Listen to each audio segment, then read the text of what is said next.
오늘 말씀의 제목이 긍휼의 심장입니다.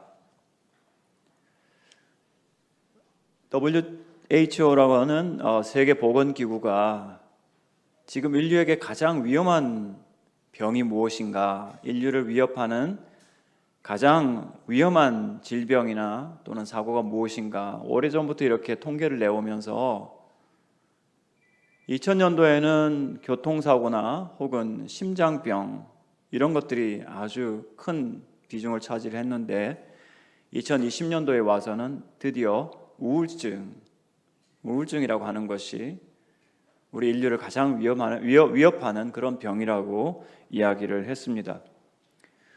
우리가 몇 년 전만 해도 코로나 때문에 많이 힘드시지 않았습니까? 불편하시고 힘드시고 예배드리기도 어려웠는데 가장 힘들었던 2021년도 5년 전으로 돌아가 보면 그 한 해 동안 코로나로 돌아가신 분이 우리나라에 5,030명이었습니다.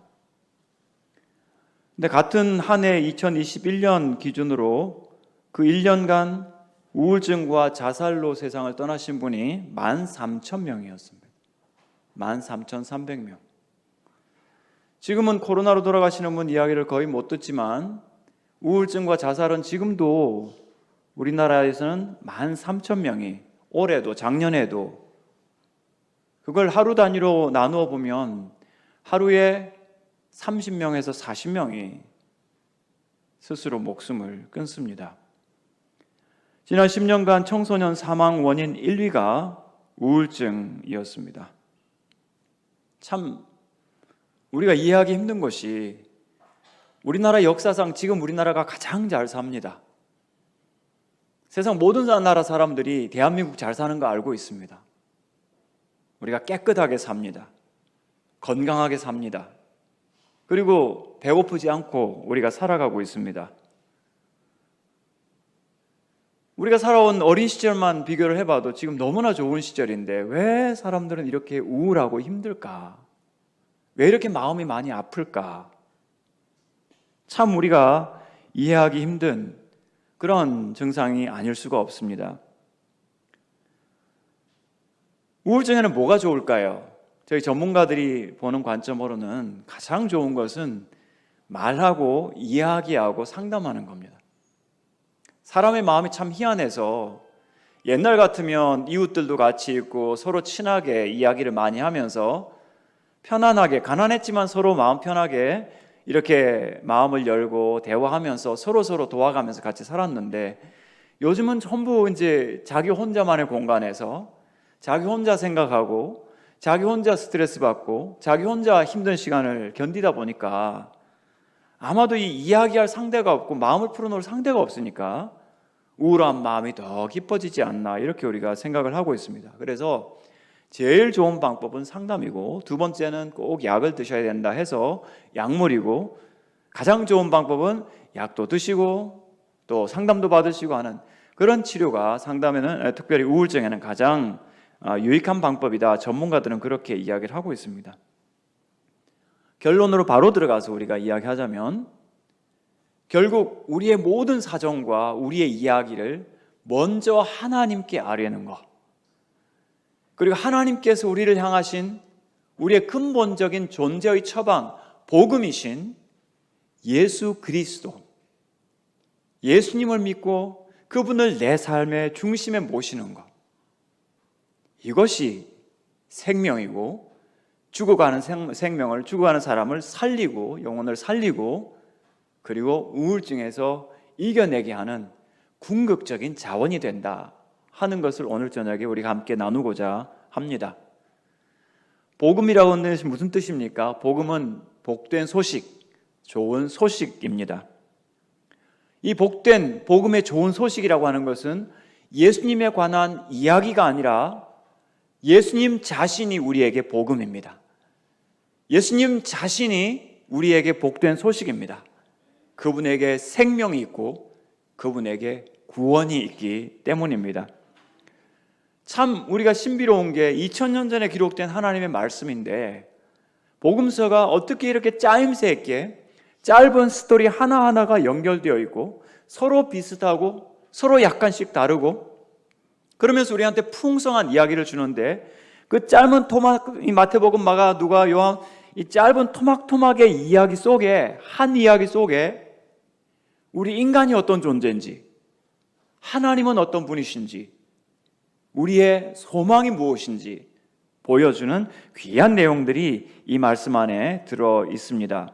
특별히 오늘은 우리가 이 마태복음 20장에 나오는 이 짧은 이야기를 가지고 긍휼의 심장이라는 제목으로 말씀을 나누겠는데, 이 말씀의 세 가지 우리 작은 제목들을 한번 따라서 해주셨으면 좋겠습니다. 자, 긍휼의 심장의 첫 번째 제목은, 작은 제목은 뭐냐면 부르라 하는 겁니다. 다 같이 해보겠습니다. 부르라, 아뢰라, 따르라.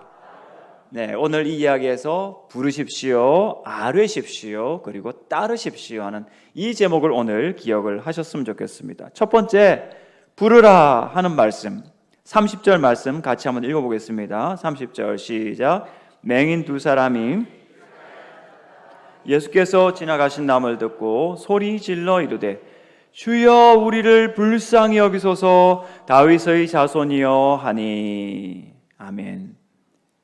자, 이 일이 있었던 장소는 여리고라고 하는 도시입니다. 여리고라고 하는 도시는 저기 북쪽의 갈릴리에 사는 사람들이 예루살렘에 유월절 지키기 위해서 갈 때 바로 가로질러 가지 않습니다. 거기에 사마리아가 있기 때문에, 사마리아 사람과는 어울리지 않기 때문에 일부러 좀 돌아서 남쪽으로 쭉 내려와서 사해 가까이 있는 여리고에서 우회전을 해가지고 한 25km 올라가면 거기에 예루살렘이 있습니다.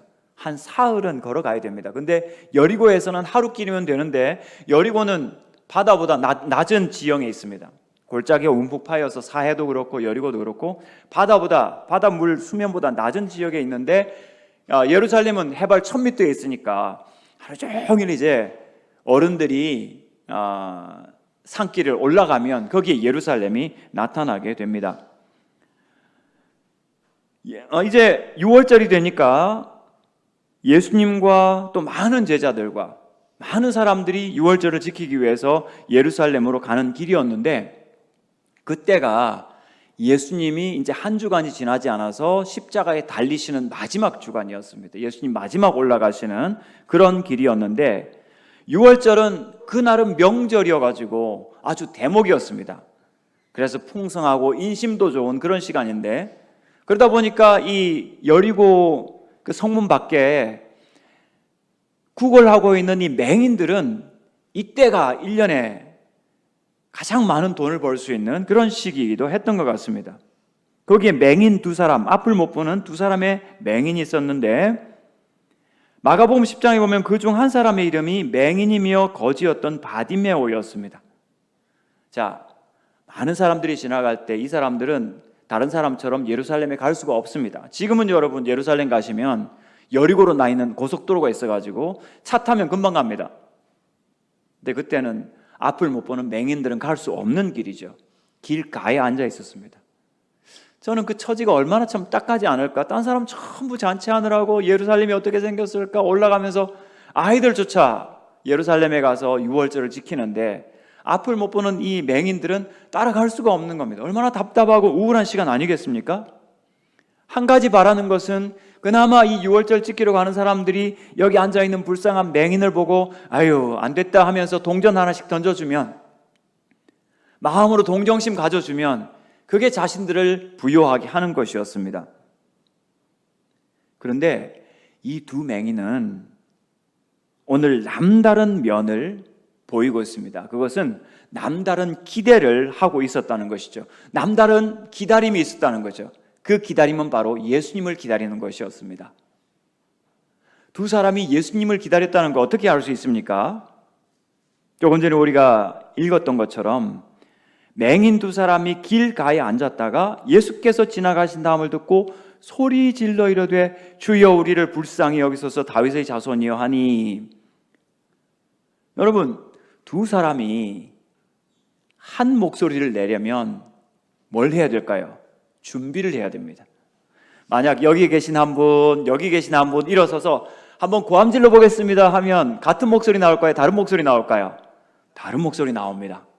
그런데 우리 찬양단처럼 여러 사람이 있지만 한 목소리로 아름답게 찬양하기 위해서는 연습하면 됩니다. 준비하면 됩니다. 이 두 사람이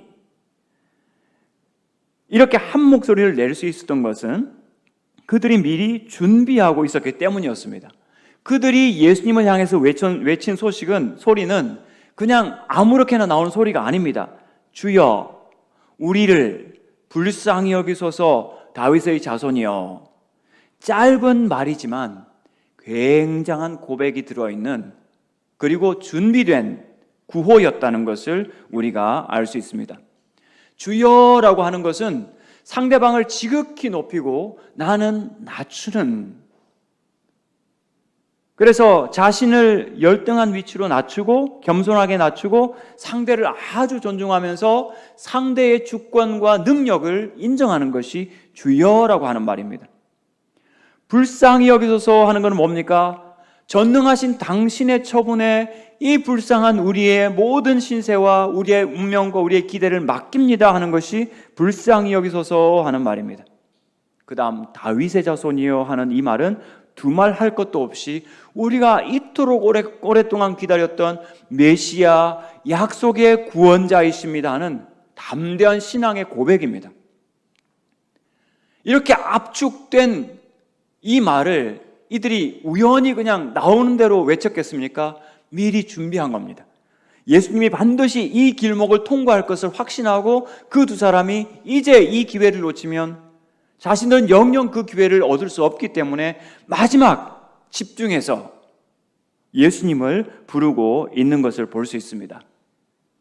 그런데 이들이 고함을 지르자마자 옆에 있는 사람들이 이들의 기를 죽입니다. 31절 보니까 무리가 꾸짖어 잠잠하라 하되 어떻게 했습니까? 더욱 소리질러 이르되 주여 우리를 불쌍히 여기소서 다윗의 자손이여.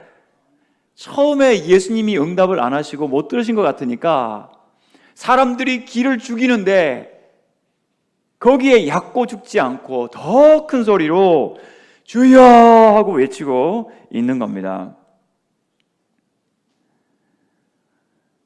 오늘 우리들도 예수님을 부르는 사람들이 되어야 합니다. 하늘 보좌에 계신, 어쩌면 멀리 느껴지는 그런 주님이지만, 그러나 그 주님은 지금도 우리 교회의 기도와 간구를 듣고 계십니다. 우리 마음의 소원에 귀를 기울이고 계십니다. 반드시 들으시고 반드시 멈추시고 반드시 응답하시는 분이십니다. 우리 예수님을 부를 때 주여 하고 부르셔야 합니다. 주여, 주님을 높이고 우리 자신을 낮추는 태도입니다. 그분은 하나님의 아들이십니다. 그분은 창조자이십니다. 그분은 역사의 알파이시고 그분은 역사의 오메가이십니다. 이미 오셨고 지금 우리를 다스리시고 장차 오실 만왕의 왕이십니다. C.S. 루이스라는 사람은 이런 말을 했습니다. 지옥은 원래 인간을 위해 만들어진 곳이 아니다. 자기를 낮추고 그리스도께 복종하는 사람들은 천국에서 영원한 자유를 누릴 때 복종을 속박이라 싫어하는 마귀와 그 추종자들은 인간성이 말살된 그곳에서 천국과 비교되는 최후의 불심판을 겪을 것이다. 우리가 예수님을 주님으로 인접하고 영접하고 그분을 주님으로 부르고 복종하면서 영생을 누릴 때 그것은 주님께서 우리를 속박된 종으로 만드시는 것이 아니라 우리를 영원한 자유자로 만들어주시는 것인데, 마귀는 예수님에 대한 열등감으로 예수님을 경배하기 싫어서 지옥에서 안에서 문을 걸어 잠그고 안 나오는 존재, 주님을 믿기 싫어하고 예수님을 주님이라 부르기 싫어하는 사람들도 함께 그 인간성이 말살된 곳에서 영원의 시간을 보내게 될 것이다 하는 것이 이 C.S. 루이스의 이야기입니다. 오늘 우리는 예수님을 주님이라 불러야 합니다. 그분은 우리의 생명의 주인이시고 우리의 인생의 주관자이십니다. 우리 교회의 머리시고 우리의 가정의 주인이 되십니다. 가장이 되십니다. 불쌍히 여기소서. 이것은 구걸하는 거지들의 전문 용어입니다. 불쌍히 여기소서. 여러분, 우리 중에 누가 어떤 사람에게 저 좀 불쌍히 여겨주세요, 그럴 사람이 있습니까? 우리는 자존심이 있고, 또 우리는 나름 중산층으로 살아가기 때문에 남한테 손 벌리고 아쉬운 소리 하지 않습니다. 중산층의 자유인들이기 때문입니다. 그런데 주님의 이름을 부를 때 중산층 의식을 버리고 심령에 굶주리고 가난한 자가 되어야 합니다. 어떤 목사님이 그런 이야기 했습니다. 오늘 우리의 영적인 중산층 의식을 회개해야 됩니다. 중산층 뭡니까? 살만한 거죠. 괜찮은 거죠. 누구한테 아쉬운 소리 안 해도 괜찮습니다. 근데 하나님 앞에 나오셔가지고 하나님, 이 기도 꼭 들어주십시오. 하지만 안 들어주셔도 플랜 B가 있습니다. 두 번째 계획이 있어요. 괜찮아요, 하나님. 그냥 조금 도와주셔도 괜찮습니다. 이래서는 안 된다는 거죠. 구걸하는 사람은 절박합니다. 구걸하는 사람은 배고픕니다. 구걸하는 사람은 지금 자비를 얻지 못하면, 누구의 구제를 받지 못하면 내 가족이 내일 먹을 것이 없습니다. 그래서 우리가 주님 앞에 나왔을 때는 주님 하고 외칠 때도 있지만 주여 하고 외치고, 주님 저를 불쌍히 여겨주십시오. 주님 아니면 저는 굶을 수밖에 없고 가난할 수밖에 없고 궁핍할 수밖에 없습니다. 주님밖에 없습니다 하는 마음으로, 우리는 회개하는 마음으로 중산층 의식 버리고 주님 앞에 구걸하는 구걸자가 되어야 합니다. 우리는 또한 주님을 다윗의 자손이라 불러야 합니다. 다윗의 자손이요. 다윗의 자손은 오랜 세월 약속된 메시아입니다. 이 마태복음을 기록한 마태의 1장 1절이 뭡니까? 아브라함과 다윗의 자손 예수 그리스도의 세계라. 다윗의 자손, 메시아라는 뜻입니다. 예수님을 다윗의 자손이라고 우리가 고백할 때 우리 영혼이 구원받는 줄 믿습니다. 우리 영혼이 하나님의 자녀가 되는 줄 믿습니다. 로마서 10장 13절 같이 읽겠습니다. 시작. 누구든지 주의 이름을 부르는 자는 구원을 받으리라. 아멘. 누구든지 주의 이름을 부르는 자는 구원을 받으리라. 예수님을 주님으로 믿고 고백하는 자는 구원을 받습니다. 로마서 10장 10절 사람이 마음으로 믿어 의에 이르고 입으로 시인하여 구원에 이르느니라. 그분이 우리를 구원하셨기에 우리는 하나님의 자녀가 되었고, 우리 교회는 주님을 머리로 모시는 그리스도의 몸이 되었습니다. 이 그리스도의 몸된 교회라고 하는 것은 굉장히 중요한 메타포, 은유법입니다. 사도 바울이 이 비유를 썼습니다. 교회는 그리스도의 몸이다. 그리스도는 교회의 머리다. 여러분, 우리의 머리와 몸이 하나이지 않습니까? 하나여야 합니다. 사도 바울은 도대체 이것을 언제 깨달았을까? 어떻게 이 비유를 생각했을까? 정말 천재적이고 탁월한 비유인데, 머리와 몸이 한 생명체인 것처럼. 그래서 학자들은 이야기하기를 아마도 사도 바울이 처음에 사울일 때 그리스도인들, 예수님의 제자들 많이 핍박하지 않았습니까? 그죠? 많이 핍박을 했는데 그가 어디로 가는 길에 예수님을 만났습니까? 부활하신 주님을 언제 만났죠? 다메섹으로 올라가는 길에, 정오에, 정말 햇빛보다 더 강렬한 빛 가운데에서 주님을 만나고 그는 시력을 잃게 됩니다. 그때 여러분 잘 들어보십시오.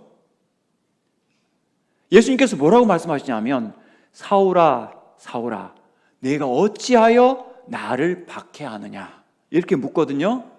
사울이 놀라서 묻습니다. 주여, 누구십니까? 나는 네가 박해하는 예수라. 자, 잘 보세요.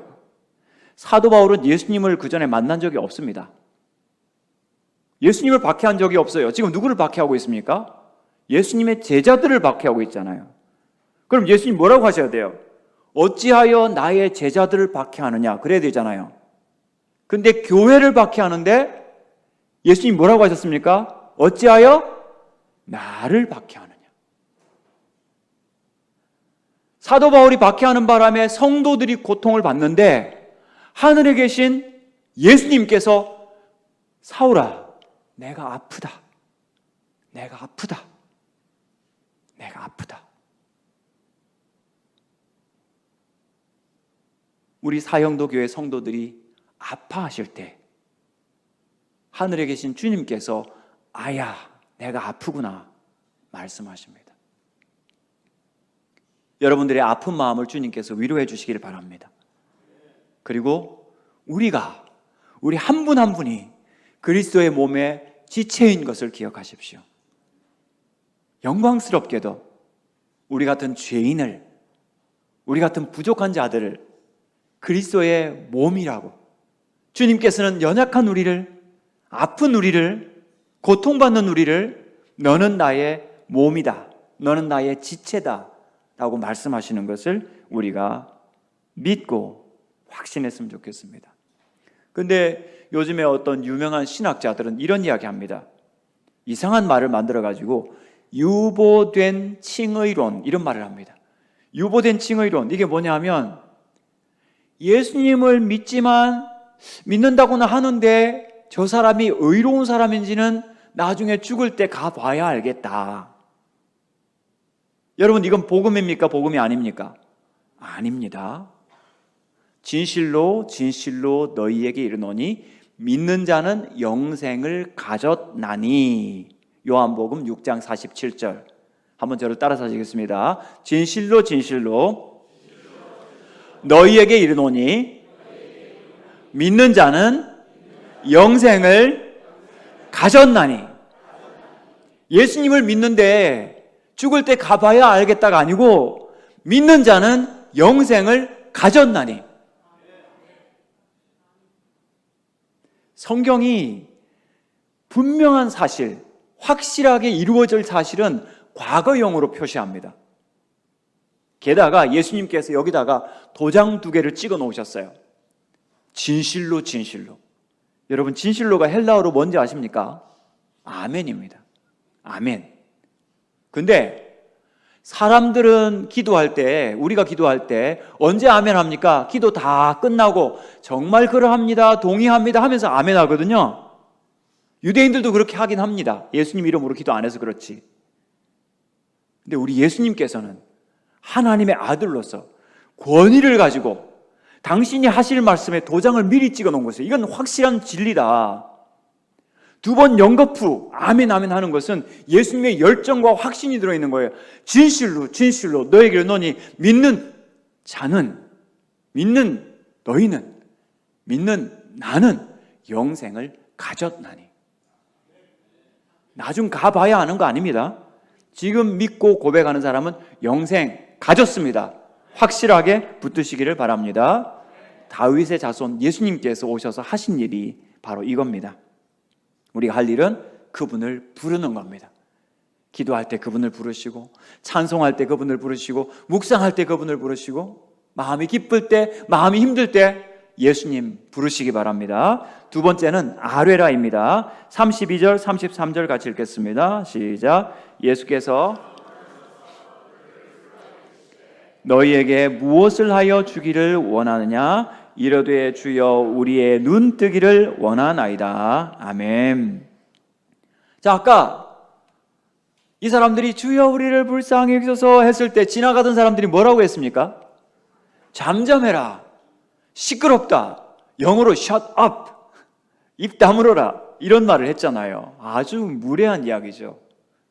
왜냐하면 그 사람들한테 이 2 사람은 그다지 중요한 사람이 아니었습니다. 잠잠해라, 시끄럽다, 뭡니까? 너희들은 소음이다. 여러분, 소음 크면 어떻게 해야 됩니까? 볼륨 줄여야죠. 시끄러운 소리 죽여야죠. 너희들은 우리 장애물이다. 장애물은 치워야죠. 너희들은 우리와 상관없는 객체야. 객체는 나와 아무 상관이 없어. 그러니 조용해. 조용히 가만히 있어. 우울한 청소년들 보면 아빠들이 시끄러, 조용해, 가만히 있어. 여러분, 입은 뭐 하라고 주셨죠? 하나님이 말하라고 주셨죠. 그죠? 말하라고 주셨는데, 아니, 이 우울한 아이들은 보니까 말 못하게 집에서 시끄럽, 조용해. 밥 먹을 때 떠들지 마. 밥 튀어. 뭐 이러면서 옛날 어른들 아주 조용히 많이 시키지 않았습니까?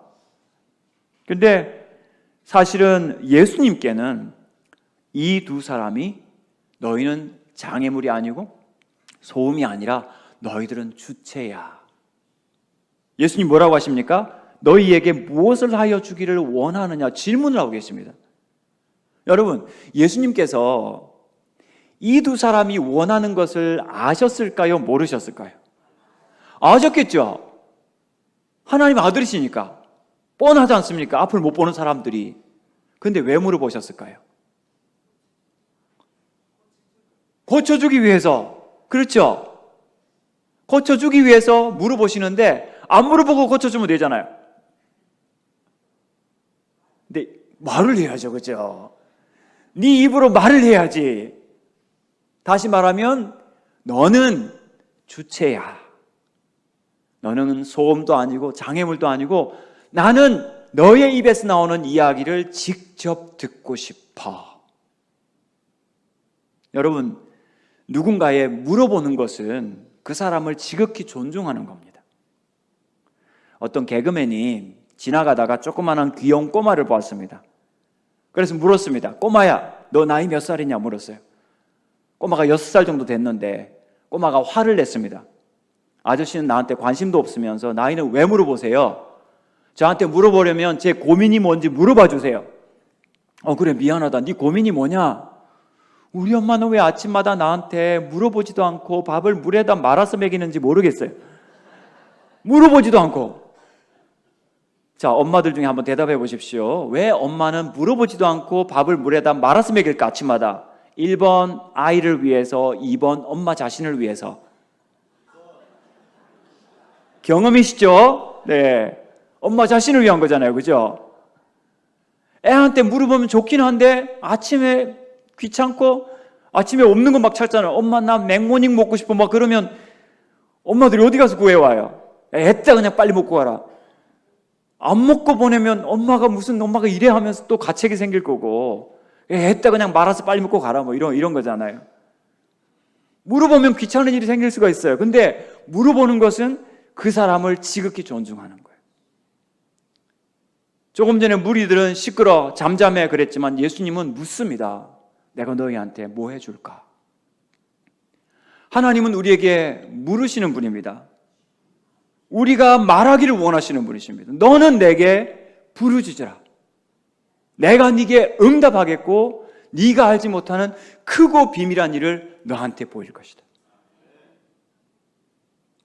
여러분, 우리가 때로는 하나님 왜 이렇게 기도 응답 안 하세요? 하고 원망할 때가 있지만 정작 어마어마하게 응답해 주신 기도들은 우리가 잊어버려요.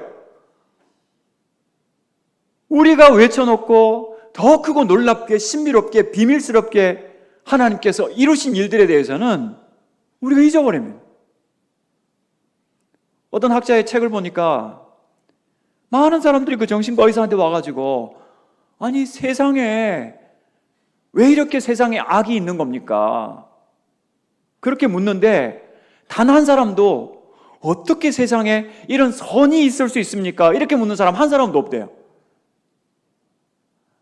어떻게 이렇게 세상에 악이 많습니까? 라고 하는 사람들은 필연적으로 하나님을 원망하게 되고 하나님 왜 이렇게 전능하시다 그러면서 무능하시고 선하다 그러시면서 악을 허용하시냐 이렇게 결론이 나게 되고 그러나 나 자신의 악을 아는 사람들은 내가 얼마나 거짓된지를 아는 사람들은 나의 일에 이런 거짓됨에도 불구하고 하나님은 어떻게 이렇게 선하셔서 오늘도 나에게 생명을 주시고 나의 가족들을 이렇게 붙들어 주시고 우리 교회를 세워주시고 우리에게 지금도 은혜를 베푸시는가 이 아름다운 영도에서 살게 하여 주시고 이 복된 인생을 자녀들과 함께 누리며 살아갈 수 있는 참으시고 또 참으시면서 우리를 봐주고 계시고 보호하여 주시는 그 하나님 생각할 때 와, 세상에 어떻게 이런 선이 있을 수 있을까?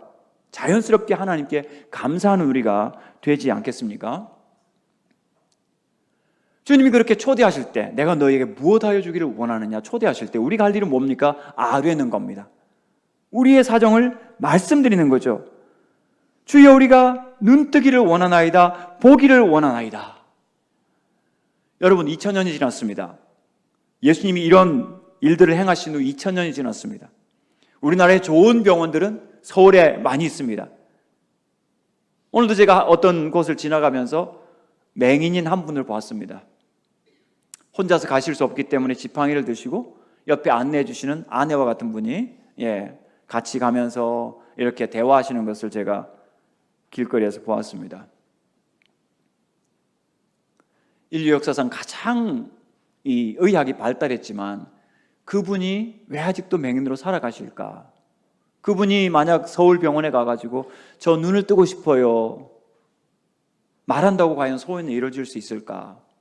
그런데 이 사람들은 알았습니다. 자기들 앞에 있는 이분이 누군지. 다윗의 자손, 메시아, 전능자, 구원자, 창조자, 회복자인 걸 이들은 알았기 때문에 그 주님께 이 말을 할 수가 있었습니다. 주여 우리의 눈뜨기를 원하나이다. 우리의 눈뜨기를 원하나이다. 인류 역사 가운데 누구 앞에서 이런 말을 할 수 있겠습니까? 하나님의 아들, 다윗의 자손, 주님이신 예수 그리스도 앞에서 주여 우리의 눈뜨기를 원하나이다. 정말 감격스러운 요청, 평생에 하고 싶었던 그 말을 주님 앞에 이렇게 말씀드리고 있습니다. 아뢰라, 세 번째 따르라입니다. 34절 같이 읽겠습니다. 34절 시작. 예수께서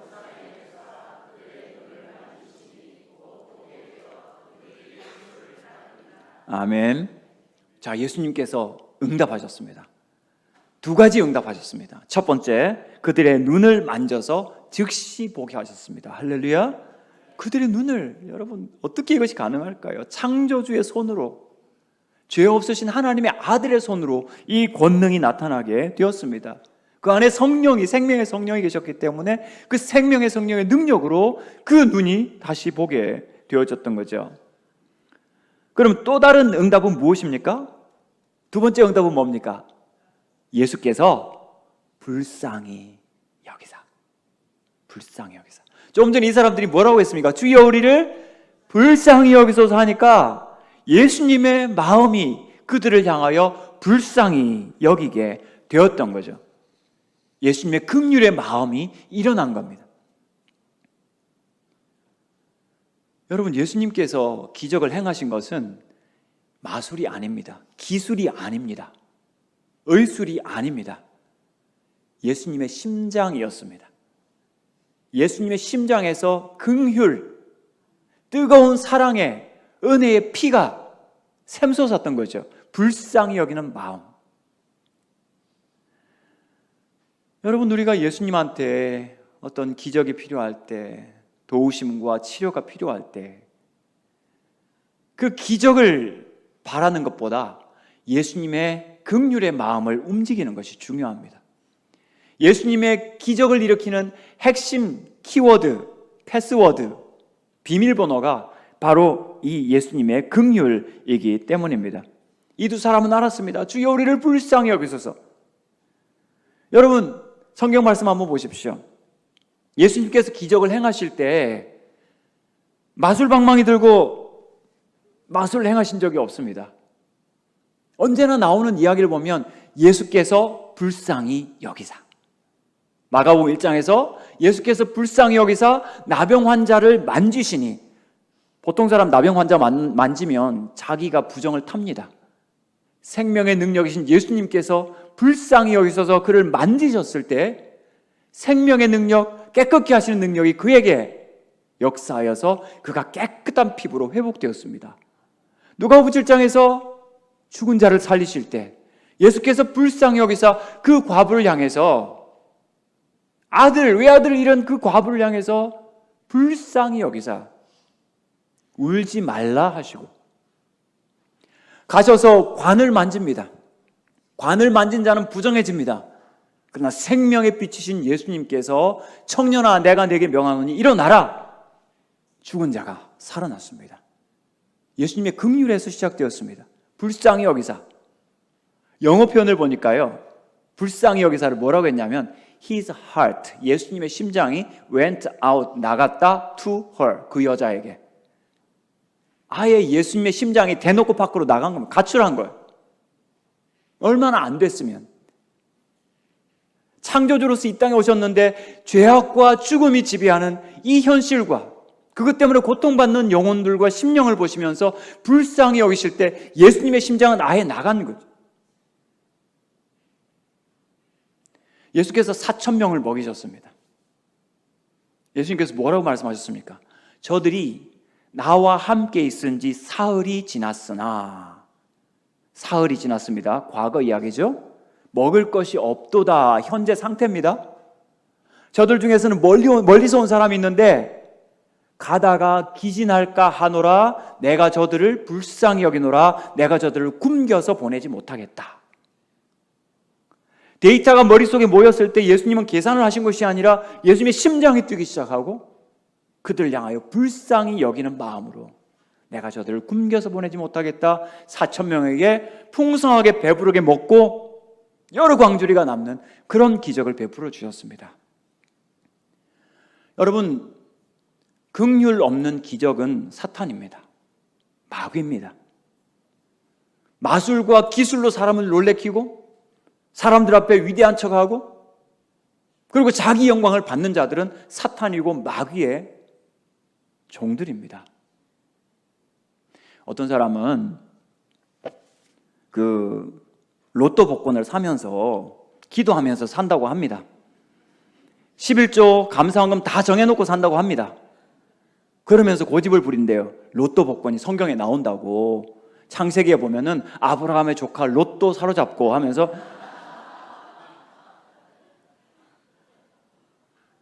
긍휼 없는 기적은 사탄입니다. 사탄이 예수님을 뭐라고 시험했습니까? 이 돌들을 떡덩이가 되게 하라. 40일간 금식하고 나니까 그 요르단 그 광야 지역에는 이 떡처럼 생긴, 빵처럼 생긴 그런 돌들이 많이 있는데 예수님이 얼마나 갈급하시겠습니까? 근데 예수님에게 이 돌들을 보여주면 야, 이거 떡 같은데 그냥 만들어 먹으면 어때? 네 실력으로. 그러나 예수님은 마귀의 소리에 귀 기울이지 않습니다. 배부른데 관심이 없었습니다. 예수님의 관심은 하나님의 뜻을 이루는 것이었습니다. 사람이 떡으로만 사는 것이 아니요 내 아버지의 입으로 나오는 말씀으로 살 것이니라. 예수님이 그 당시에 신명기를 아마도 묵상을 했기 때문에 세 시험을 모두 신명기의 말씀으로 이기고 있는 것을 볼 수가 있습니다. 예수님도 말씀을 의지하여 시험을 이겼다면 오늘 우리 제4 영도의 모든 성도들도 말씀을 의지해야 됩니다.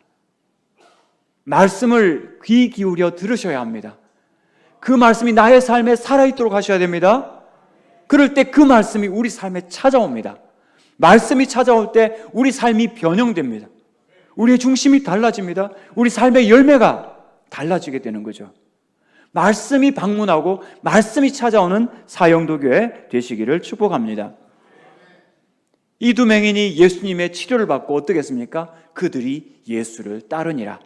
그래서 오래된 전승에 따르면 이 두 사람은 이제 2주 안에 올라가서 예수님의 마지막 모습을 배웠고 십자가의 모습을 배웠고 부활하신 예수님을 배운 다음에 초대교회의 중요한 리더들이 되었다는 그런 전승이 남아 있습니다.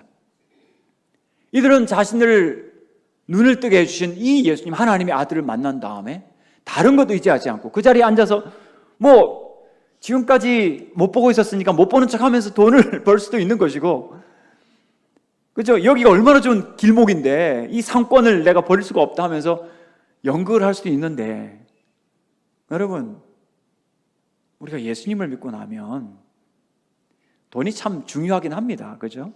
필요한 거는 맞고 중요한 건 맞는데, 없어서는 안 되는 것도 맞는데, 세상 사람들은 그것을 가장 귀하게 여기지만 우리 예수 믿는 사람들은 너무나 귀하시고 소중한 최고의 우리의 주님 예수님이 계시기 때문에 여기에 이 가슴에 우리는 세상의 재물과 아름다운 것과 반짝이는 것을 가리켜서 그까지 것이라고 이야기할 수 있는, 그것을 상대화시킬 수 있는 절대 가치를 가진 사람인 줄 믿으시기 바랍니다. 예수님이 여기에 있습니다. 우리를 불쌍히 여기신 긍휼의 예수님이 우리 심장에 있습니다. 그렇다면 우리도, 저는 오늘 우리 목사님께 토스트 선교에 대해서, 전도에 대해서 말씀을 들었습니다. 2년간 매주 100개씩, 아까 제가 하나 받았는데요, 굉장히 먹음직하던데요. 진짜 맛있게 잘 만들어서 뭐 이삭 토스트 저리 가라 하는 그런 제품이라고 목사님도 자랑을 하셨습니다. 그런 내 것이 소중하지만 내 것을 나눔으로써 주님의 마음에 더 합한 자로 살아가는 오늘 우리의 모습, 이것이 예수님을 따르는 사람의 모습입니다. 이제는 우울증에 대해서 조금 소개를 하려고 합니다. 첫 번째, 우울증이란 어떤 증상을 가지고 있냐? 첫 번째, 여러분, 우리가 마음이 우울하게 되면은 기분이 먼저 달라지죠. 짜증이 많아지면, 특별히 남자분들이 짜증이 많아지거든요. 마음이 우울하다는 것은 마음에 즐거움이 없어지는 거예요. 우리가 평소에는 커피 한 잔도 즐겁고 친구들과 대화하는 것도 즐거운데 이것이 부담스럽고 무섭고 싫어지는 것이 우울증의 특징입니다. 체중이 감소하고 식욕이 감소하고 잠을 못 자기 시작하고 또는 활동 능력이 떨어지고 피로감이 많아지고 무엇보다 죄책감, 무가치감, 아이고 나는 쓸모없어, 나는 그런 인간밖에 못 돼, 이런 말을 많이 하게 되는 거예요. 여러분, 우리가 주님 앞에 섰을 때 그 거룩하신 주님 앞에서 나는 무자격하고 그 거룩하신 하나님 앞에서 나는 정말 정말 죄인입니다, 이것을 깨닫는 거하고 평소에 아휴 죽어야지 이런 말을 반복하는 건 전혀 다른 거예요. 제가 저희 교회에 있는 영아부에 설교할 때가 있었습니다. 영아부는 저희 교회 0세, 1세, 2세, 3세 성도님들입니다. 저희 교회에서 설교하기 제일 힘드신 성도님들이에요. 근데 제가 설교하러 갔는데 전도사님이 저를 소개해서 이제 설교할 시간이 됐습니다. 그래서 이제 목사님 나오셔서 설교하시겠습니다, 우리 환영 인사합시다 하는데 애들이 뭐라는지 아세요? 엄마하고 아이가, 아빠하고 아이가 막 저에게 손을 흔들면서 뭐라고 이야기하냐면 마라나타 하는 거예요. 아멘 주 예수여 오시옵소서 하는 거예요. 제가 설교하러 올라가면서 속으로 드는 생각이, 니들이 얼마나 험한 세상을 살았으면 벌써 주님 오시라고 그러냐. 아니 꼬맹이들이 그런, 물론 우리나라에 여러분 모르시지만 4살 의대반 있는 거 아십니까? 아이들 의사 만들려고 4살 때부터 훈련시킨다는 거예요. 이건 좀 모르겠습니다. 저는 어떤 현상인지. 그런 게 부담스러워서 그런지 빨리 주님 오시라고 이 꼬맹이들이. 근데 마음이 우울해지면 진짜로 무가치감 때문에 그냥 죽고 싶고 떠나고 싶고 죽는 게 좋아 보이고 자해 안 한 그런 일들이 참 많이 있습니다. 안타깝죠. 그 다음에 집중력이 떨어지고 자살 계획을 하는 것을 볼 수가 있습니다. 제가 2014년도에 우울증에 대한 책을 썼는데 그 책을 쓰면서 중요하게 했던 질문이 뭐냐면, 예수 믿는 사람이 우울할 수 있습니까? 없습니까? 하는 질문입니다. 여러분 어떻게 생각하십니까? 예수 믿는 사람 우울할 수 있을까요? 없을까요? 있습니다. 여러분 잘 알고 계시네요. 여러분 길을 가시다가 이렇게 넘어졌어요. 무릎이 까졌는데 예수 믿으니까 피 안 나죠? 피 납니까? 안 납니까? 납니다. 마찬가지로 우리가 살다 보면 특별히 인간관계에 있어서, 우리 남성분들은 경제적인 문제에 있어서 어려움이 닥치게 되면 옛날 어릴 적부터 어려웠던 그 상처들이 그때 다시 도지면서 마음에 우울증이 생길 수가 있습니다. 세상에서 남자가 많이 우울할까요? 여자가 많이 우울할까요? 여자분들이 많이 우울하십니다. 2배 많이 우울합니다. 남자들보다. 성경에도 그랬죠. 더 연약한 그릇이다 했으니까 여성분이 남성분보다 더 우울한 것은 사실이고 또 그럴 수 있다는 것을 우리가 인정을 하셔야 됩니다. 누가 죽을 결심을 많이 할까요? 자살 계획 누가 많이 할까요? 여성분들이 4배 많이 합니다. 누가 많이 죽을까요? 남자가 4배 많이 죽습니다. 남자들은 확실하게 죽습니다. 이게 굉장히 위험하다는 뜻이에요, 사실은. 여성분들은 우울한 분들 보면 얼굴에 저 좀 힘들어요, 도와주세요 하는 표정이 나타나요. 근데 남자분들은 갑작스런 사업의 실패라든지 명예가 이렇게 상처를 입었다든지 여러 가지 어려운 일이 생겼을 때 갑작스럽게 짧은 시간 안에 막 짜증을 내다가 그냥 그걸 끝을 내버려요. 굉장히 사실은 위험하기도 합니다. 그래서 평소에 안 그러던 분이 막 갑자기 짜증이 나고 그럴 때 여러분 빨리 병원에 가시고 좋은 상담자 만나셔서 치료받는 것이 중요합니다. 어떤 사람은 믿음 없으니까 우울증 생기지라고 이야기하는데, 아니면 회개하지 않은 죄가 있어서 우울하지라고 하는데, 말씀드린 것처럼 일상생활을 살아가다 보면 이 세상이 우리가 영원히 살 본향이 아니기 때문에 고통과 상처를 받습니다.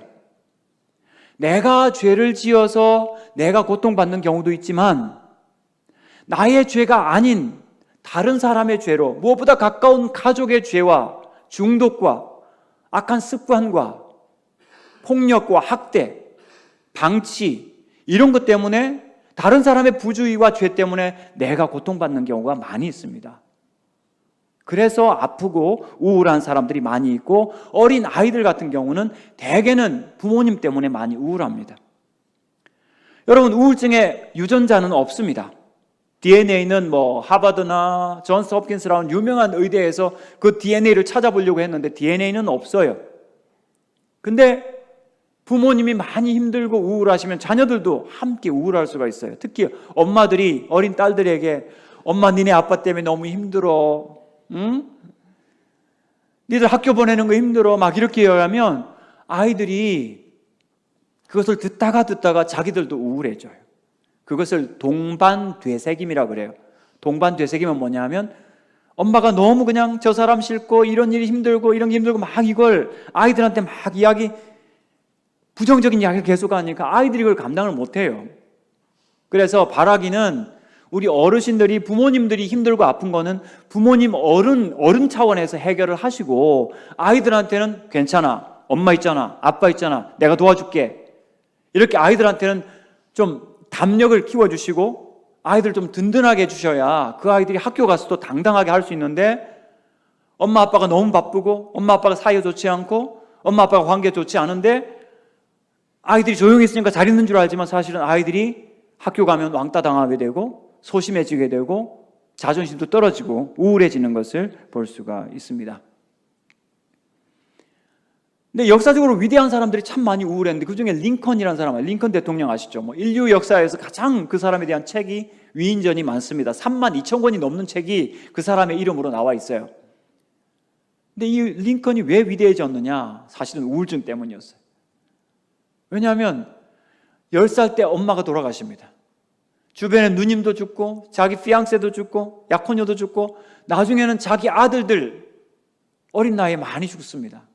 정말 어떻게 우울하지 않을 수 있겠습니까? 어떻게 슬프지 않을 수 있겠습니까? 그래서 이 사람이 키는 195나 됐거든요. 저보다 20cm나 막 더 크거든요. 이만큼 큰 사람인데 주변에 있는 사람들은 아이고 저 큰일 나겠다. 왜냐하면 막 대통령 유세를 하다가도 저기 한쪽에 가서 막 울고 있고 혼자서 정말 위태로운 사람이었는데, 그가 우울증 때문에 고통당하는 것을 알고 미국 시민들이 그를 다시 대통령에 재선시켜줬고 그 덕분에 노예 해방법을 통과를 시키고, 그리고 이제 마지막에 안타깝지만 세상을 떠나지 않습니까? 윈스턴 처칠이라는 사람도 이 우울증이라고 하는 것은 검은 개가 목덜미를 무는 것과 같다, 그 끔찍한 우울증에 자기가 시달리고 있었고, 우리가 잘 아는 찰스 스펄전 목사님도요. 목사님도 우울해가지고 이분이 정말 성도들한테 유익한 말씀을 전해야 된다, 이 압박감이 너무 커가지고 마음의 우울감이 굉장히 많았습니다.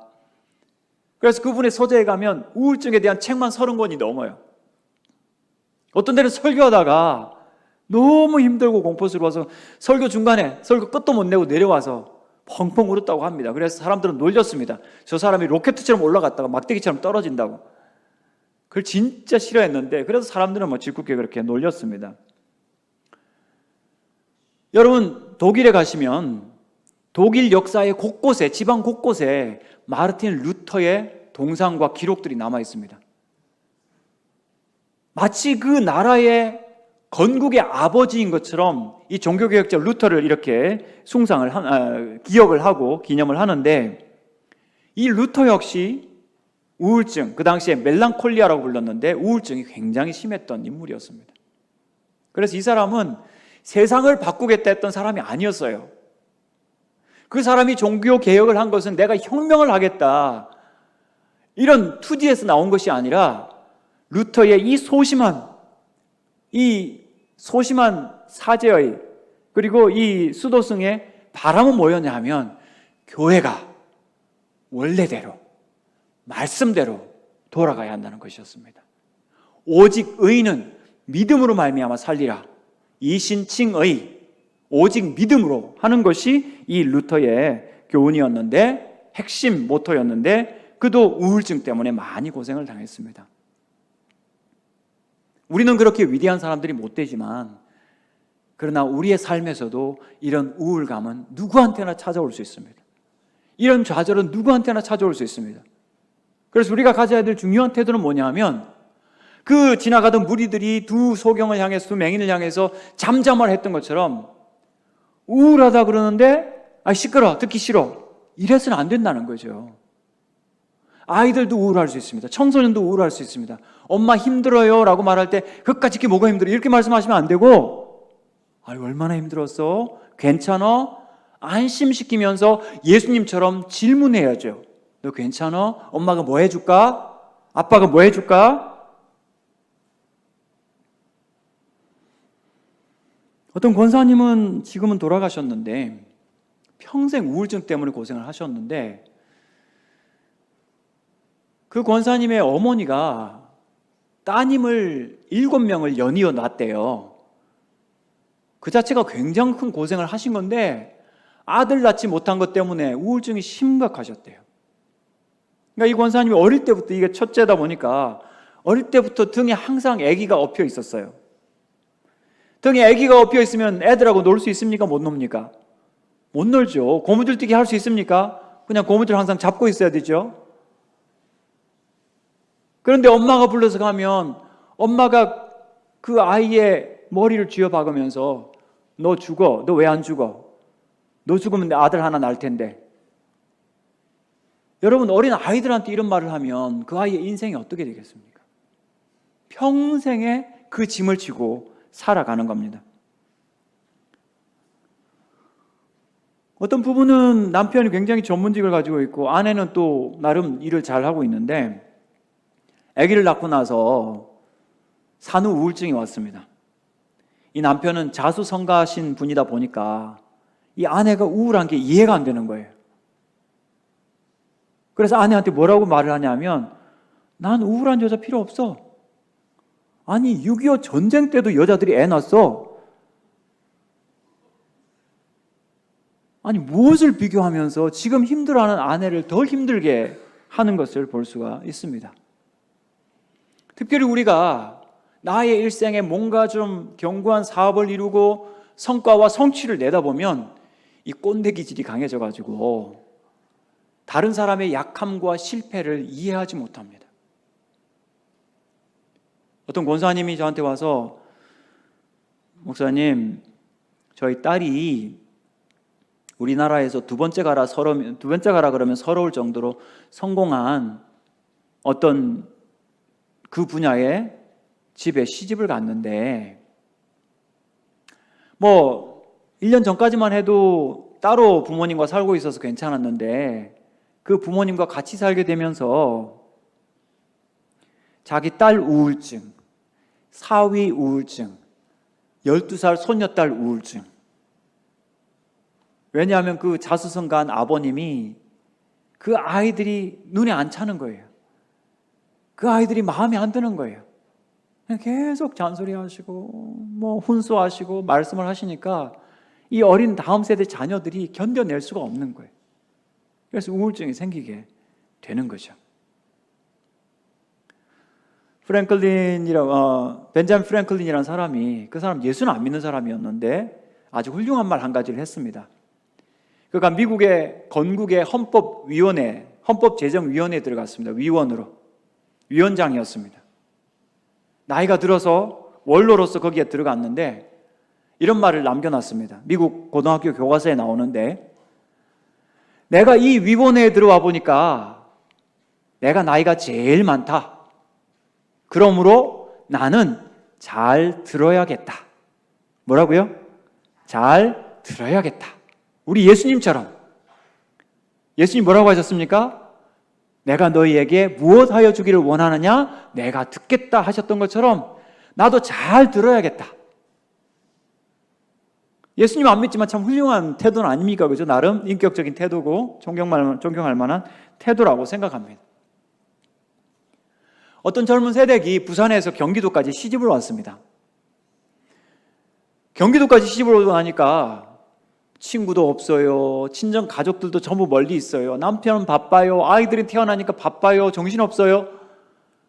그러다 보니까 마음이 점점 이상해지는 거예요. 우울해지는 거예요. 이러다 큰일 나겠다 해서 이제 교회를 갔습니다. 교회를 갔더니 권사님들이 얼마나 환영을 해주시면서 뭐라고 말씀하시냐면, 아이고 세대 걱정하지 마. 우리는 더 힘들었어 라고 말씀하신 거예요. 권사님들의 마음은 아시겠죠? 권사님들의 마음은, 그죠? 쫙 풀어서 제가 설명해 드릴게요. 세대 정말 고생이 많네. 근데 생각해봐. 우리는 옛날 더 힘든 시대를 보냈지만 우리 이렇게 멀쩡하잖아. 세대도 좋아질 거야. 이렇게 말씀을 다 해주셔야 되는데 그렇게 안 하고 조금만 말씀하신 거예요. 우리는 더 힘들었어. 막 자기만 이렇게 위로해 주니까 이분이 교회 왔다고 조금 이상하다 뭐 그러면서 정신과를 갔네요. 선생님이 무뚝뚝하게 이야기하는 겁니다. 아유, 그동안 고생 많으셨네요.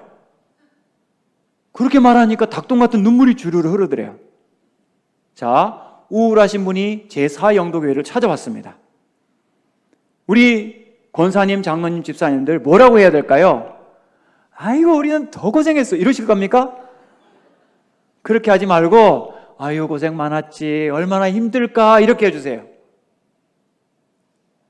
아프신 분을 보시면 여러분 뭐라고 해야 될까요? 우리 안에 성령님이 계시면 그런 지혜를 주실 줄 믿습니다. 내가 더 힘들었어. 내가 얼마나 고생했는지 알아? 나의 존재감 이게 중요한 게 아니고 나는 지금 건강하니까 아이고 얼마나 힘들까? 어렵지? 내가 반찬 하나 해서 갖다 줄까? 여러분 김치는 사랑입니다. 그죠? 토스트도 사랑입니다. 아프고 힘들어서 반찬 하나 제대로 못 해먹는 사람에게 김치 하나 갖다 주면요 사랑이 느껴져요. 그래서 우울한 분들한테 그 마음이 무너진 분들한테 우리가 왜 이것도 못해 저것도 못해 아이들한테 어떤 엄마가 아이가 자기 반에서 수학 1등을 했어요. 잘했죠. 그럼 어떻게 해야 돼요? 기뻐하는 자와 함께 기뻐해야 되잖아요. 즐거워하는 자와 함께 즐거워야 되잖아요. 아이는 너무 기분 좋아요. 엄마 나 우리 반에서 1등 했다. 엄마는 깐깐하게 쳐다보더니 아니 여기 있는 두 문제는 왜 틀렸어? 왜? 2개 틀렸다고 짜증을 내는 거예요. 같은 엄마 그 아들이 학원 갔다가 몸이 좀 안 좋았어요. 몸살이 나가지고 그래서 집에 가면 그래도 좀 쉬라고 하겠지. 뭐라고 하겠지? 쉬라고 하겠지. 여러분 아이들에게 쉼은 복음입니다. 예수님 뭐라고 하셔서 수고하고 무거운 짐진 자들아 다 내게로 오라 내가 너희를 쉬게 하리라. 그런데 집에 갔더니 다짜고짜 엄마가 또 고함을 지릅니다. 아니 그러게 내가 뭐라고 그랬어? 평소에 체력 관리 하라고 그랬지? 그 아이가 목사님께 편지를 썼습니다. 이메일을 썼습니다. 이메일 제목이 뭔지 아십니까? 목사님, 저는 저 땡땡 여자가 가는 천국에 절대 같이 가지 않을 겁니다. 여러분 천국이 중요하다고 생각하시면 아이들과 정서가 하나 되어야 됩니다. 아이들 공감해 주셔야 됩니다. 제가 어저께 믿음 말고는 아이들에게 다 양보하라고 그러셨죠. 그렇게 말씀드렸죠. 마찬가지입니다. 그들에게 믿음을 심어주기 위해서는 그들의 정서와 하나 되어줘야 합니다. 귀 기울여야 됩니다. 아이들이 즐거워할 때 같이 즐거워해주고 아이들이 슬퍼할 때 같이 슬퍼해 주셔야 됩니다. 정서가 하나 되어야 아이들 데리고 천국 갈 수 있어요. 우리가 어떻게 같이 천국을 갈 겁니까? 우리가 먼저 떠날 건데 우리가 떠나고 나서도 우리 만나고 싶어서 우리 보고 싶어서 천국을 그리워하는 그러한 아이들로 만드시기 위해서는 아이들과 정서가 하나 되셔야 돼요. 마음이 하나 되어 주셔야 돼요. 연약하고 힘들 때 아이고 얼마나 힘들어 이래 주셔야지, 이게 뭐야 하고 고함 지르시면 아이들은 놀라고 상처받고 여러분과 멀어지고 여러분 가는 천국 안 가려고 할 수도 있습니다. 이건 심각한 문제가 아닐 수가 없죠. 오늘날 우리 어르신들이 많이 우울합니다. 혼자 사시는 어르신들이 많아지셨고, 혼자 사시다 보니까 이 외로움과 고통의 감정을 누구하고 하소연하지 못하고 말하지도 못하고 그냥 끙끙대다가 혼자 어려운 일을 겪는 경우들이 많이 있습니다. 나는 혼자야, 나는 사랑받지도 못해, 심지어는 나는 사랑받을 가치도 없어, 나는 쓸모없는 인간이야, 건강도 없고 힘도 없고. 근데 저는 우리 하나님께서 시편에서 성도의 죽음을 여호와께서 귀하게 보시는도다 라고 말씀하신 것처럼, 오늘 우리가 한 해 한 해 나이가 들어가고 쇠약해지지만 우리의 영혼은 날로 새로워지고 있고, 그리고 우리가 나이 들어가는 그 모습을 하나님은 더욱 귀하게 보시는 줄 믿습니다. 세상 사람들은 늙는 것을 두려워하지만 우리는 나이가 들고 약해질 때 살아계신 하나님과 더 가까워지기 때문에 하나님께서 우리에게 하시는 말씀을 들어야 합니다. 내가 너의 지금을 기다리고 있었어. 젊을 때는 나의 욕심대로, 나의 야망대로, 나의 원하는 것을 하며 살았지만 이제 나의 힘이 약해지고 건강이 약해지면서 하나님의 이름을 부르고 하나님의 얼굴을 바라보는 너의 지금을 나는 기다리고 있었어. 환영한다. 노년기에 온 것을, 나와 더 가까워진 것을 환영한다. 이것이 우리 하나님 아버지의 말씀인 줄 믿습니다. 그래서 세상에 많은 연세 드신 분들은 외롭고 힘듭니다. 그러나 사형도교에 나와서 기도하고 말씀 듣고 옆에 있는 친구와 이웃들과 함께 인사하고 매주 이렇게 건강하게 주님 앞에 설 때까지 교회에 나오실 수 있다면 우울증은 멀어질 줄 믿습니다. 그래서 여러분, 주님 부르시는 그날까지 우리가 이곳에서 예배하는 예배자 되도록, 이것을 함께 인사하는 우리 서로의 어머니, 부모님 되도록 우리가 함께 기도하며 서로 축복했으면 좋겠습니다. 그래서 우리가 우울할 때 첫 번째 어떻게 해야 될까요? 예수님을 부르고 하나님을 부르셔야 합니다. 시편 38편 8절 9절 같이 읽겠습니다. 시작. 내가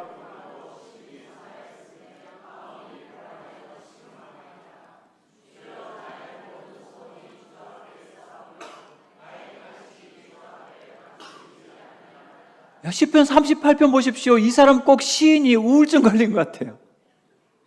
나는 피곤하고 심히 상하였고 마음이 불안하고 신음하고 있습니다. 주여, 나의 모든 소원이 주 앞에 있사오니 나의 탄식이 주 앞에 감추이지 아니하나이다. 나의 탄식을 누구 앞에서요? 하나님 앞에서 풀어놓는. 하나님 아버지, 진짜 힘들어요. 어려워요. 너무 아파요. 도와주세요. 하나님 앞에 나의 탄식을 쏟아넣는 주님을 부르시는 여러분들 되시기를 축복합니다. 왜냐하면 우리를 위하여 죽으신 대제사장은 우리의 연약함을 동정하지 못하실 리가 아니요 모든 일이 우리와 똑같은 시험을 받으신 이로되 죄는 없으시니라. 그러므로 우리가 긍휼하심을 받고 때를 따라 돕는 은혜를 얻기 위하여 은혜의 보좌 앞에 담대히 나아갈 것이니라. 여러분, 마음에 힘든 일이 생길 때, 마음에 원망이 생길 때, 마음에 상처가 생길 때 주님을 부르시고 아뢰시는 여러분들 되시기를 바랍니다. 그리고 주님께 여러분의 사정을 소상히 말씀하십시오. 시편 32편 3절 같이 읽겠습니다. 내가 입을 열지 아니할 때에 종일 신음함으로 내 뼈가 쇠하였도다. 여러분, 말 안 하고 있으면요 체합니다. 하나님께서 우리에게 말하라고 입을 열어주셨어요. 하나님께서 우리에게 일용할 양식도 주시는데 일용할 말도 주시거든요. 그래서 남자는 하루에 17,000마디를 말씀하셔야 됩니다. 여성은 25,000마디를 하셔야 된대요. 누가 말씀을 많이 하셔야 되죠? 여성분들이요. 말씀을 많이 하셔야 돼요. 그리고 남성분들은 경청도 많이 하셔야 되고, 그죠? 제가 한 번은 식당에 갔는데 연세 드신 어머니들이 많이 계셨어요. 그 모임의 특징이 뭐냐 하면 듣는 분이 한 분도 안 계셨어요. 전부 부지런히 말씀하시는데 얼마나 건강한 모임인지. 조금 있다가 조용해졌는데 보니까 냉면이 나왔더라고요. 냉면 드신다고. 힘든 분들이 말씀하셔야 됩니다. 연세 드신 어르신들이 말씀하셔야 됩니다. 자, 여러분, 명절에 혹은 생신 때 부모님 만나러 가잖아요. 용돈도 가져가야 되는데 큰 귀를 가져가셔야 됩니다. 귀를 가져가셔서 부모님이 말씀할 때마다 그랬군요. 이렇게 말씀하시면 안 돼요. 아버지, 3번만 더 하면 100번이에요. 100번. 말씀 그만하세요. 다 알아들었어. 그렇게 하시면 안 돼요. 절대로.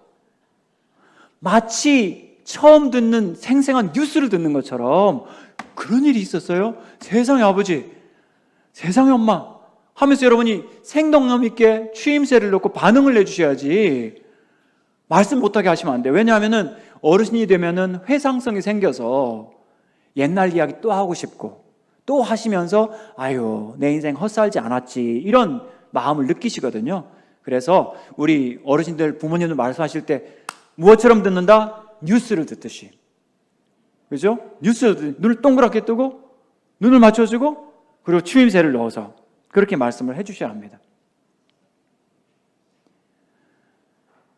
그리고 우리 아내분들이 평생 살아오면서 정말 가정을 위해서 애를 쓰셨는데 우리 남편분들 아내의 고생에 대해서 의무만 아니라 의미를 주셔야 합니다. 뭐라고요? 의무만 아니라 집안일 당연히 당신이 해야지 애들이 모양이야 왜? 이렇게 말씀하면 집에 있는 사람이 집안일 이렇게 말씀하시면 안 돼요. 큰일 납니다. 귀하게 여기시고 고마워 당신 덕분이야 덕분이야. 어떤 집사님이 초등학교 교사로 평생 수고하시다가 이제 은퇴하시는데 저한테 전화를 하셨어요. 목사님, 살고 싶지 않아요. 집에 들어가기 싫어요. 죽고만 싶어요. 그렇게 말. 아니, 교사로 사셨으면 이제 윤택하게 은퇴 생활 누리시면 되는데 왜 그러셨을까? 남편은 아직 은퇴를 안 했습니다. 그리고 교장 선생님이십니다. 근데 아내가 얼마나 애를 썼겠어요. 그 남편 교장 만들기 위해서. 석사, 박사하고 교장까지 됐으니까 아내는 그냥 평교사로 지내면서 애들 키우고 휴직하고 또 남편 뒷바라지하고 이렇게 했는데 남편은 지금 완전 날개를 달았어요. 많은 여자 교사들, 젊은 교사들이 있는데 자기가 마치 대단한 스타인 것처럼 막 그렇게 하는 게 너무 싫은 거예요. 집에 차가 2대가 있어요. 남편 차는 진짜 반짝거리는 비싼 차고 아내 차는 평범한 승용차인데 남편이 항상 자기 차 타고 다니다가 어쩌다가 아내 차를 타고 갈 때는 자기 차 키를 가져가 버린대요. 아내가 이 비싼 차를 타고 가다가 끌을까 봐, 사고 낼까 봐. 치사하죠. 너무 화가 나가지고 10년 전인데요. 평생 그런 적이 없는데 아끼고 살았고 절약하면서 살았는데 너무 화가 나가지고 백화점 가가지고 자기 옷을 300을 그었대요. 제가 뭐라고 했을까요? 여러분 상담 그렇게 하시는 거예요. 상담 어렵지 않죠, 그죠? 상담은 이렇게 어렵지 않아요. 네, 잘했다. 자, 제4영도교회 존경하는 남편 여러분께 300을 아끼는 길을 말씀드리겠습니다. 어떻게 하면 될까요? 이건 굉장히 실물 경제이기 때문에 중요한 문제입니다. 아내에게 의무만 아니라 의미를 주세요. 당신 덕분이야. 우리 아이들 이렇게 잘 자란 거 당신이 있는 힘을 다했기 때문이야. 우리 가정이 이렇게 견고하게 세워진 거 당신 덕분이야. 감사하십시오. 300 아낍니다. 실제로 그 집사님의 친구분이 계셨는데 그와 비슷한 처지였는데 자신은 나이가 들어가고 점점 학생들한테 인기가 없어져 가는데 다른 젊은 교사들은 대학원도 나오고 인기도 좋고 막 그런 거 보면서 마음이 너무 절망이 돼서 세상 떠나셨어요. 목숨을 끊었어요.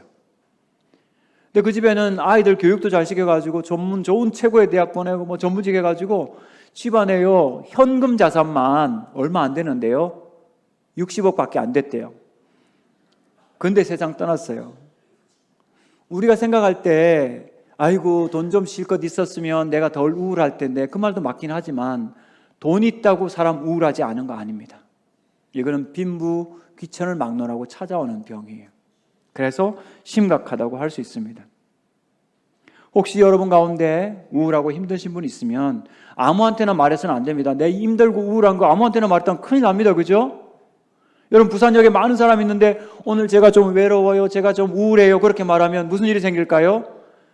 내일 저기 저 다대포항이나 뭐 감천항에서 새우잡이 가 있을 거예요. 우리 감정은 너무나 소중하기 때문에 아무한테나 이야기 못해요. 정말 내가 신뢰할 수 있고 비밀을 잘 지켜줄 수 있는 목사님들, 그죠? 또 우리 교회 리더들, 그런 분들에게 우리가 말씀하고 같이 기도해 줄 수 있는. 그리고 부탁드리는 것은 누군가가 나한테 어려운 이야기를 했을 때 그 이야기를 여러분 잘 들어주시고 마음에 간직하시고 비밀을 지켜주셔야 돼요. 비밀을 지켜주셔야 돼요. 다른 분들에 대한 기도 제목을 나눌 때도 함부로 내가 남의 이야기를 해서는 안 되죠. 왜냐하면 그 사람의 정보는 그 사람의 것이기 때문에 본인이 이야기하거나 본인이 부탁을 해서 전달할 수는 있지만 남의 이야기를 말하면서 오늘 제사 영독의 뉴스를 제가 말씀드리겠습니다 이러시면 안 돼요.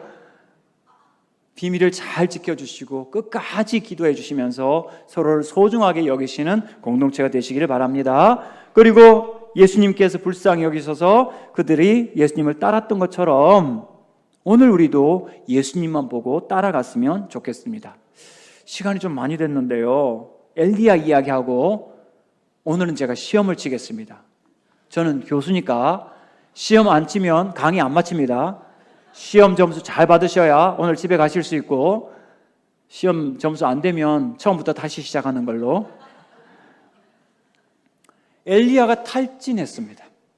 제가 볼 때는 탈진했습니다. 왜냐하면 엘리야의 선지자의 그 임무가 너무나 중요했기 때문이죠. 그 마지막에 핵심적인 것이 뭐냐면 선지자 바알과 아세라 선지자 850명을 죽이는 거였습니다. 제가 볼 때. 여러분, 제가 어릴 때 촌놈이어가지고 시골에 자라다 보니까 돼지를 잡았거든요. 동네 사람들이 잔치가 되면 돼지 잡을 때 무슨 소리 납니까? 돼지 멱다는 소리 나잖아요. 돼지 멱다는 소리가 거기 납니다. 근데 사람을, 하나님의 명령이니까 죽이긴 해야 되는데 사람을 850명을 그 우상의 선지자들이지만 살리겠다고 한번 생각해 보십시오. 그 끔찍한 피투성이와 신음소리와 막 고통소리, 정말 상상할 수 없을 겁니다. 거기에다가 이세벨이라고 하는 이 왕비가 내일까지 나도 너를 죽인다 막 이러니까 엘리야는 그냥 도망쳤습니다. 지쳐서 쓰러졌습니다. 로뎀나무 아래서 자고 있는데 이렇게 쓰러져서 낙심해서 하나님 이제 충분하니까 제 생명을 좀 거두어 주십시오. 제 생명 좀 가져가 주십시오. 얼마나 고달팠겠습니까? 얼마나 무거웠겠습니까? 인생이. 그럴 때 하나님께서 이 지쳐서 우울해서 힘들어서 쓰러진 엘리야를 어떻게 하셨습니까? 하나님의 처방을 우리는 잘 보셔야 됩니다. 하나님께서요, 마음으로 낙심하고 우울한 탈진한 이 엘리야의 몸에 감각을 다시 되새겨 주십니다. 일으켜 주십니다. 자, 첫 번째, 천사가 나타나서 엘리야를 어루만졌습니다. 그 광야에 혼자 된, 죽고 싶은 그 엘리야의 어깨를 만져주었습니다. 무슨 감각? 촉각. 그죠? 촉각. 여러분, 아무데나 다른 사람 만지시면 안 돼요. 가장 안전한 것은 바깥 어깨 내지는 손입니다. 악수하거나 하이파이브 하거나. 다른 데는 여러분 함부로 그러시면 안 돼요. 천사가 어루만지며 일어나서 먹으라. 자, 말을 하네요. 그럼 무슨 감각이 움직이죠? 청각이 움직이죠. 그죠? 귀가 울리면서 누가 나한테 말을 하네? 일어나 보니까 숯불에 구운 떡이 있어요. 여러분, 빵집 그냥 지나가기 힘드시죠? 빵 냄새 나니까. 더구나 숯불로 빵을 구웠어요. 무슨 감각? 코에 들어오는 후각. 일어나서 먹었습니다. 마셨습니다. 미각. 그리고 실컷 또 재웠습니다. 그 다음에 천사가 또 나타났습니다. 천사가 어루만지며 또 말을 합니다. 일어나서 먹어라. 네가 기를 이기지 못할까 하노라. 그리고 보니까 숯불에 구운 떡과 물이 또 있는 거예요. 먹고 마시고 힘을 얻어서. 그 다음 말씀이 뭔지 아십니까? 엘리야가 성령의 능력을 의지하여 40주 40야를 가서 아닙니다. 뭐라고 했을까요? 엘리야가 그 음식물의 힘을 의지하여, 성경은 사실주의입니다. 그 음식물의 힘을 의지하여 40주 40야를 가서 하나님의 산 호렙에 이르니라. 무슨 힘으로요? 음식물의 힘으로. 오늘 우리가 사랑을 이야기하지만 우리 사랑하는 이웃들에게 토스트를 100개씩 만들어가지고 나눠줄 때 거기에 화목이 일어나고 공동체가 만들어지고 이웃에 혼자 사시는 분들이 내가 한번 나가볼까? 이 마음이 생기고 거기에 덧붙여서 아이고 예수님 너무 좋네, 사형도교회 너무 좋네, 이런 마음의 위로가 생기지 않습니까? 우울증 없어집니다. 그래서 루터도 우울한 사람 데리고 절대로 금식 기도원 가지 마세요. 어떻게 해야 될까요? 우울한 사람은 맛집 데려가야 됩니다. 토스트 맛집 어디다? 사형도교회.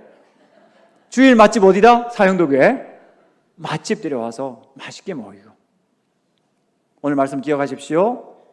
부르라, 아뢰라, 따르라. 주님 안에서 우리의 믿음과 확신이. 그래서 여러분, 우울을 경험하신 분이, 어제 우리 목사님도 그 말씀하셨는데, 우울과 가난을 경험하고 나면 다른 사람의 우울함과 가난을 이해할 수 있는 마음이 생기고 더 많이 품을 수 있는 힘이 생길 줄 믿습니다. 이 말씀 기억하시고, 자, 이제 시험 시간이 돌아왔습니다. 시험 문제 4개입니다. 잘 맞추셔야 됩니다. 여러분 지금 호흡을 가다듬으시고, 점수 몇 점이면 과락이죠? 60점이면 안 됩니다. 그죠? 예. 하나에 25점짜리니까 4문제. 그러면 3문제는 최소한 맞춰야 오늘 합격하고 집으로 기꺼이 돌아가실 수가 있습니다. 여러분, 우리가 가정 안에서 대화하는 법을 알아야 되는데, 가족끼리 대화할 때 어제 말씀드린 것처럼 가족 안에서 더 잔인한 말을, 센 말을, 상처 주는 말을 쉽게 하거든요. 그렇게 하시면 안 되고, 특별히 대화하실 때 가족 안에서 주어를 바꾸시면 안 됩니다. 주어. 뭘 바꾸지 말라고요? 주어. 집사님 부부가 주말에 이제 부모님 농장에 가서 일을 하고, 농사하는 거 쉽습니까? 어렵습니까? 어렵죠. 힘든 농사를 한 다음에 집에 돌아와서 아내가 남편에게 이렇게 이야기했습니다. 여보, 나 농사하는 거 너무 힘들어. 남편이 뭘 했는지 아십니까? 우리 엄마는 더 힘들어! 이랬어요. 효자죠. 조금 전에 누가 힘들다고 그랬습니까? 아내가, 부인이 힘들다고 그랬잖아요. 그럼 뭐라고 해야 돼요? 아유, 당신 힘들었지, 이래야 되잖아요. 내가 뭐 해줄까? 오늘 뭐 시켜줄까? 이래야 되잖아요. 근데 갑자기 어머니 모시고 와, 우리 엄마는 더 힘들었어, 이러면 이해는 되지만 더 안 가고 싶겠죠. 만약 그 남편분이 아유, 당신 고생 많았지, 저녁은 내가 준비해 줄게, 이랬으면 그 다음 주 또 가고 싶었을 거예요. 막 남편이 공감해 주니까. 무엇 바꾸지 말자? 주어 바꾸지 말자. 1번, 제가 힌트를 드렸습니다. 아내가 제4영도교회 남편에게 여보, 나 집안일하고 아이들 키우는 거 힘들어 라고 말하면 사영도교회 남편들의 반응으로 적절한 것은 1번, 눈을 흘기며 그까짓 게 뭐가 힘들어 라고 쏘아준다. 2번, 가족 사진을 가리키면서 우리 엄마는 더 힘들었어 하면서 엄마에 대한 효를 발휘한다. 3번, 나도 힘들어 라며 자기 연민을 일으킨다. 4번, 아유, 당신 정말 힘들구나, 수고가 많네라며 어깨를 토닥거려주고,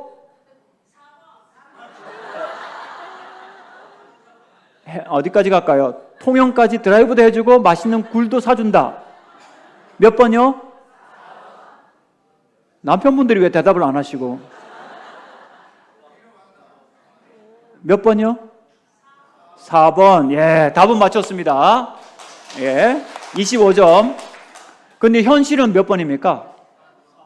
아, 감사합니다. 장로님. 예. 신실한 고백이십니다. 회개할 줄 믿습니다. 2번. 자, 25점 벌써 따셨습니다. 엄마 나 공부하는 거 힘들어 라고 말하면 사형독의 엄마들의 반응으로 적당한 것은 1번. 엄마도 너 같은 시절 다 겪었어 라며 엄마 자신을 우선 위로한다. 2번. 나 때는 내 방도 없었고, 나 때는 내 책상도 없었고, 나 때는 내 컴퓨터도 없었고, 나 때는 내 핸드폰도 없었어. 넌 도대체 뭐가 부족해서 그래? 라면서 라떼를 많이 마신다. 3번. 너만 힘든 거 아니야? 딴 애들도 다 힘들어 라고 말하면서 지구상의 모든 청소년들을 먼저 배려한다. 4번. 아유, 공부하는 거 힘들지? 피곤하고 힘들겠다 라며 아이와 따뜻하게 눈 맞춰준다. 정답. 현실도 4번? 예, 현실은 좀 다르죠, 그죠? 네, 좋아질 줄 믿습니다. 예, 그래, 어쨌든 50점. 3번. 그래, 공부하는 거 힘들지, 피곤하고 힘들겠다라고 아이와 눈 맞춘 후에 엄마가 해야 할 말로 적절한 것은 1번. 그래서 평소에 체력 관리 하라고 그랬지, 친절하게 꾸중하면서 필요의 원인을 똑바로 가르쳐 준다. 2번. 그래도 오늘 숙제는 나오고자 라면서 남아있는 과제를 차분히 상기시켜 준다. 3번. 그렇다고 성적 떨어지면 죽을 줄 알아? 가볍게 미소 지으며 협박한다. 4번. 간식 먹고 좀 쉬었다 할래? 우리 딸 정말 고생 많다라며 과일을 갖다 준다. 정답? 예, 그렇게 하십시오. 자, 마지막 4번은 시어머니들. 자, 75점 받았겠나? 오늘 뭐 합격해서 집에 갈 수 있습니다.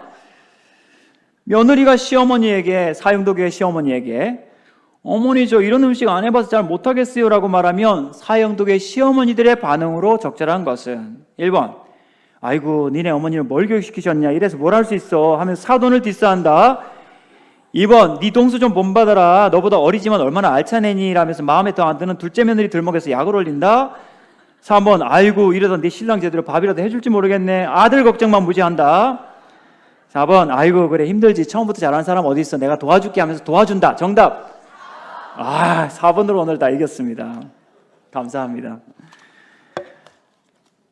우울한 사람들이 참 많습니다.